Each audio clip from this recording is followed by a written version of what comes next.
Hello and welcome to today's Wednesday Words, where we'll be talking about small talk strategies for in-person events. So, how do you feel about small talk? Do you feel comfortable making small talk, or does it just feel a bit empty to you? Perhaps you've kind of dropped the whole idea of small talk in the last couple of years when you've been doing more of the virtual meetings and virtual events. I strongly believe that small talk is not just empty conversation. It has a really important role. In fact, it's a conversation ritual that really helps us to get to know the other person. It helps us to connect and build the relationship. And that's really important if you want to be successful in your interactions, whether it's just for that meeting, whether it's for a project, or actually more broadly for team working and developing your career. So I think small talk has a really important role. And now that life is getting a little bit more back to normal, there are many more in-person events going on, and whether that's for networking or for bigger events internally or externally, we might need to get used to this idea of small talk again. I know that for some of my clients, they find the idea a little bit challenging, particularly when we're feeling a bit rusty after the last few years. So today in Wednesday Words, I want to share my strategies for small talk confidence in these types of events, particularly when you're talking with groups of people. So let's get started. So the first thing to remember is it's great in these types of events to choose smaller groups of people. So ideally, you're looking for a group of people who are chatting, who maybe 3 to 4 people maximum. And that's easier to join this size of group. And the important thing is to confidently walk up and look like you want to join the group. Don't just stand on the edges, half listening, because it won't be obvious to the group that you're trying to join them. The next thing is eye contact and smile. So this is a really effective technique because you're catching one person's eye and smiling at them. The natural human reaction to that is to smile back. And of course, that immediately creates a connection and makes the whole group aware that somebody is there, that you are waiting to join the group. And usually what happens is the group turns around and sees who it is, and it makes a space for you. So that's a really great way to do it. Then I would pause and listen. So what's quite important here is that you're joining the group conversation that's already been going. So just take a moment to work out, what are they talking about? What's the topic? What are your views on that topic? And how would you like to contribute to that? So it's good to kind of just have a bit of a listen before you start speaking. Of course, it's quite important to build on the existing topic. So I do recommend that even if you have something very important to share that you think would be relevant, but perhaps is a new topic, you hold that thought, that you build on the existing topic that they're talking about and make sure that you're kind of contributing in a way that's building the conversation. Next, think about how you can encourage the small talk to keep going by asking open-ended questions. What do I mean by this? So examples of open-ended questions include what, who, how, when, why. You see what I mean? These are questions where you're encouraging people to keep going, to keep the conversation going and reply to you. So that's a really good way to kind of make sure that you're not just stuck and not sure where to go with the conversation next.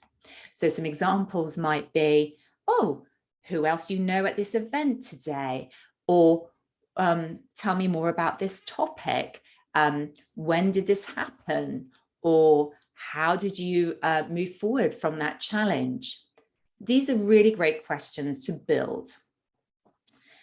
Now, the next point is really about your body language, and that's quite important. We forget that when we're meeting up in person, that our body language is even more visible again, and that we need to make our body language clear that we are focused on the small talk conversation that we're having. So what I mean by this is that you need to stay very present. So you have your phone, put it away. If you see a colleague or somebody you know, don't get distracted. People notice when your eyes are not with them. And equally, if you're not interested in the conversation, that's not a great signal to kind of be looking around the room to see who you can chat to next. There are strategies to exit a conversation gracefully and appropriately, and I'll talk about that in a future episode. But for now, let's assume you're having a good conversation. So make that clear through your body language. Eyes matter. So make sure you are looking at the person. Nod your head occasionally to show that you're really listening to them. Maybe even making some small sort of agreement sounds like, And of course, making sure that your body is turned towards the other person. You shouldn't be sort of standing to the side, because again, that's a signal that maybe you're not so interested in what they have to say. People pick up on body language very easily. So do make sure that you're making yours really focus on showing the signal that you're interested and curious about that person. And then the final point I was going to say today and share with you was that actually sometimes it's the other way around. It's not you that's joining the group to join in with a small talk, but it's actually somebody else who's coming in. So I think it's also part of confident communication to encourage others to speak, to join in. And so there are a couple of points here. The first thing is, if somebody does join your group, do make sure that you invite their opinion and you turn to them maybe and say, what do you think about this topic? The other key point for me is that you make sure that you stick to inclusive topics that you believe everybody has a chance to contribute on. I think there are particular topics which might be a little bit controversial or sometimes exclude people. So just be aware of that. For example, topics such as sport don't appeal to everybody. Certainly topics like religion, detailed political conversations, and even coronavirus can be a bit divisive. So I would steer clear of these types of conversations, which might exclude certain people. So there you have it, my strategies. I am a great believer that small talk strategies are important if we're going to make great connections and build relationships that impact our performance, our business, and our career. I also think that small talk requires effort. So we say in English to make small talk. That means it's an active creation verb. We don't do it. It's not passive. It's very, very active. And I think that's a great way to think about it. We have to make the effort. We have to think about how we're going to connect with others and think about how we're going to join in the conversation and be confident to do that. Thank you so much for joining me today for this Wednesday Words, which is all about small talk strategies for in-person events. I do hope that you find it useful. If you have any questions at all, please do get in touch.